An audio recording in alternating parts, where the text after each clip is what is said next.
No?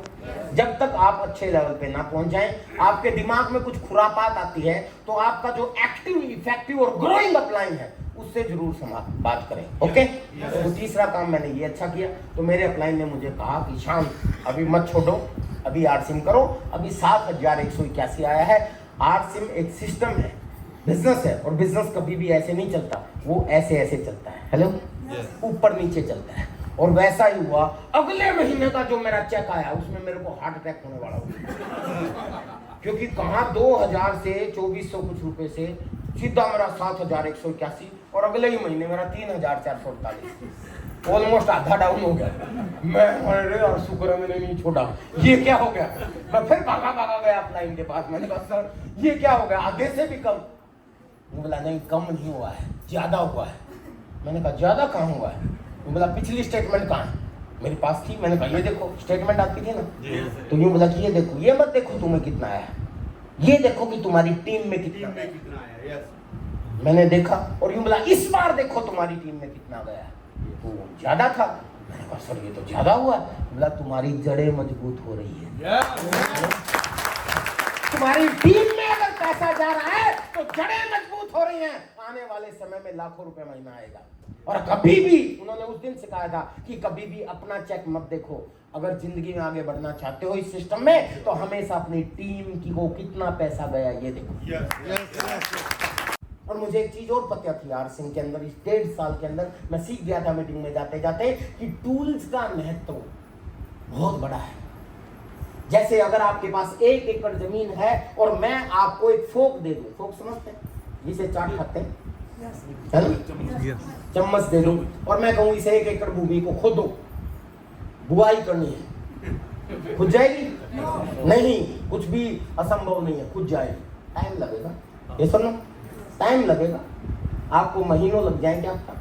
लेकिन उसी फोक की जगह या चम्मच की जगह मैं खुरपी दे दूं तो जल्दी खोद पाओगे, कसी दे दूं और जल्दी खोद पाओगे, फावड़ा मतलब, और हल दे दूं तो बहुत जल्दी खोद पाओगे, और ट्रैक्टर दे दूं मिनटों में तो आधा घंटा भी ना लगे, और जेसीबी दे दूं तो सब पलट दे। ये सुनो, तो टूल्स का महत्व होता है, ये सुनो। तो मैंने अपने अपलाइनों से सीखा था कि अगर टूल्स का सहारा लोगे, मीटिंग सेमिनार का सहारा लोगे, टूल से का यूज करके अगर बिजनेस बढ़ाओगे तो जल्दी से आप कामयाब होगे। और मोटरसाइकिल जो मैंने खरीदा था वो गर्लफ्रेंड घुमाने के लिए नहीं खरीदा, वो दूर दूर तक फील्ड में जाने के लिए खरीदा था। हेलो, टूल्स के रूप में खरीदा था। इसलिए मैं भी अपनी जगह सही था कि मुझे टूल्स अच्छा चाहिए ताकि मैं फील्ड में जा सकूं और लोगों को पॉजिटिव कर सकूं। और बीएलटी में जैसे ही मैंने नया मोटरसाइकिल खरीद के, हालांकि मेरा ब्योक नहीं था, नया मोटरसाइकिल खरीद के स्टार पिन होने के बाद 6 महीने तक पैसे इकट्ठे किए और नया मोटरसाइकिल खरीद के, और उसके बाद फील्ड में उतरा ना सर, अगले महीने रॉयल्टी। हेलो, अगले महीने रॉयल्टी, और रॉयल्टी पे भी डायरेक्ट स्टार प्लेटिनम गया था मैं, सीधा 24,000 से 26,000 से 27-28,000 रुपए की इनकम। तो मोटरसाइकिल काम आया। हेलो, लेकिन उसके बाद 1 साल तक मैं स्टार प्लेटिनम ही रहा। अब जो लोग जो लोग आरसिम के ऑलरेडी एसोसिएट बायर है, वो सोच रहे होंगे कि सर 1 साल तक स्टार प्लेटिनम कैसे रहोगे, 3 महीने के बाद तो टेक्निकल हो जाते हैं। लेकिन माय डियर फ्रेंड्स, मैं आपको एक चीज बताना चाहता हूँ, ये भी सुनना, जो एसोसिएट बायर है उनके काम आएगी, और जो नए व्यक्ति वो भी समझ। इस जिंदगी में ऊपर वाले की मर्जी के बगैर कुछ भी नहीं बनता, ये सब जानते हैं हम सब। yes. अगर आप एक घड़े को खरीदते हो, मटका खरीदा कभी? yes. कितने रुपए का आता है झारखंड छत्तीसगढ़ में? 40-50 रुपए। 40-50 रुपए का। 40-50 रुपए का अगर आप मटका खरीदते हो, उसको चारों तरफ से बजा के देखते हो, ये सुनो, और उस बजने में अगर वो बच गया तो आप उसको उठा के साइड में रख देते हो, दूसरा उठा लेते हो कि ये 40 रुपए के लायक नहीं, ये सुन। तो मेरे लीडर है मेरी टीम में, साबुद्दीन खान, सफायर अचूरा, वो बोलते हैं कि एक मटका जो 40 रुपए के लिए, उसको ठोक ठोक के आप देखते हो बेचारे को कि ये 40 के लायक है कि नहीं है। और आरसिम आपको ऊपर वाले ने इतना बड़ा सिस्टम दिया है जिसमें time freedom, money freedom, security, सपने पूरे होंगे, पैसिव इनकम मिलेगी, टाइम का आनंद लोगे, स्वस्थ बनोगे और बहुत सारा पैसा मिलेगा। तो ऊपर वाला क्या आपको नहीं ठोकेगा कि आप इसके लायक हो या नहीं?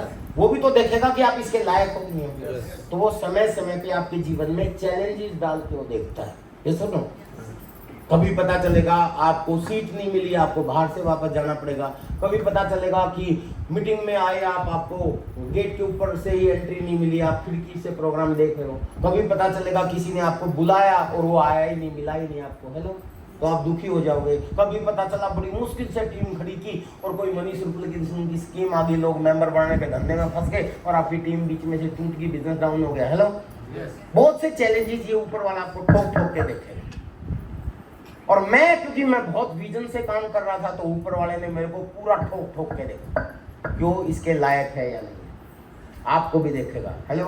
Ups and downs are the part of life, जिंदगी का हिस्सा है। मेरी जिंदगी में ऊपर वाले ने बहुत से चैलेंज दिए। सबसे बड़ा चैलेंज तो मेरे परिवार से ही मिला मुझे। मेरे माँ बाप मेरे खिलाफ थे, आर सिंह को बिल्कुल पसंद नहीं करते थे, क्योंकि उनकी पूरी जिंदगी भर की कमाई मैंने अपनी पढ़ाई पे लगाई और अपना काम धंधे पे लगाई। तो उनको ये लगता था कि ये सब कुछ छोड़ के ज्यादा टाइम आर सिंह में दे रहा है। क्योंकि जब मैं लीडरशिप अचीवर बन गया था, रॉयल्टी अचीवर बन गया था, तो मैंने कराटे में और कंप्यूटर में ध्यान कम कर दिया, जिसकी वजह से मेरा वो काम कमजोर होने लग गया, हेलो। जिस काम की तरफ आप ध्यान दोगे वही तो बढ़ेगा। तो मैं आर सिंह की तरफ ध्यान देने लगा तो मेरा आर सिंह बढ़ रहा था, वो काम कम हो रहा था। तो माँ बाप को हजम नहीं हो रहा था, यार जिस काम के लिए इतनी पढ़ाई की, पैसा लगाया, और ये बंदा उसकी तरफ ध्यान नहीं दे रहा। और मेरी पत्नी भी मेरे साथ में थी, बहुत खिलाफ थी। उस समय इतनी ज्यादा खिलाफ थी कि जब मैंने आरसीएम ज्वाइन किया था 8 फरवरी सन 2001, उस समय वो मायके गई हुई थी। पीछे से मेरे भाई की मिसेज ने फोन किया, उसने फोन किया कि जीजा तो मतलब मेरे भाई की वाइफ ही, सॉरी मेरी वाइफ की बहन ही है, तो मेरे भाई की वाइफ है। तो उसने फोन कर दिया कि जीजा ने तो कपड़े बेचने का काम शुरू कर दिया। क्योंकि आरसीएम से किट आती थी, उसमें कपड़े होते थे उस जमाने में, आज तो कुछ भी ले लो आप, ये सब। तो वो आई बड़ी आग गुल्ला होके मेरे पास और यूं बोली, हाय मेरे फूटे कर्म, मैंने तो कंप्यूटर इंजीनियर से शादी की थी, कहाँ कपड़े बेचने वाला पीछे पड़ गया, हेलो।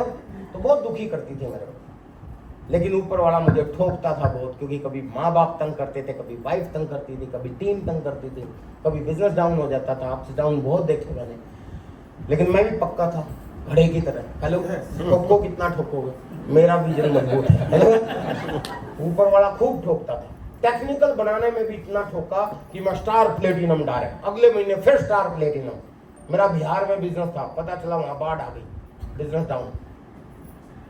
फिर जोर लगा के स्टार प्लेटिनम, फिर स्टार प्लेटिनम। अगले महीने साहब लगन का सीजन आ गया, लोग शादियों में घुस गए, फिर बिजनेस डाउन।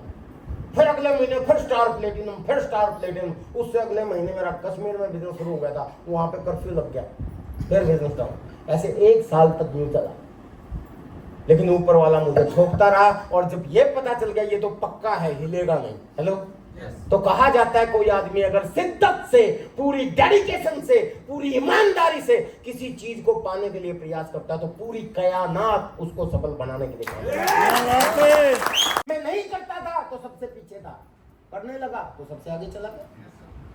मेरे अपलाइन आदरणीय सुरेंद्र जी वध से मैंने सीखा।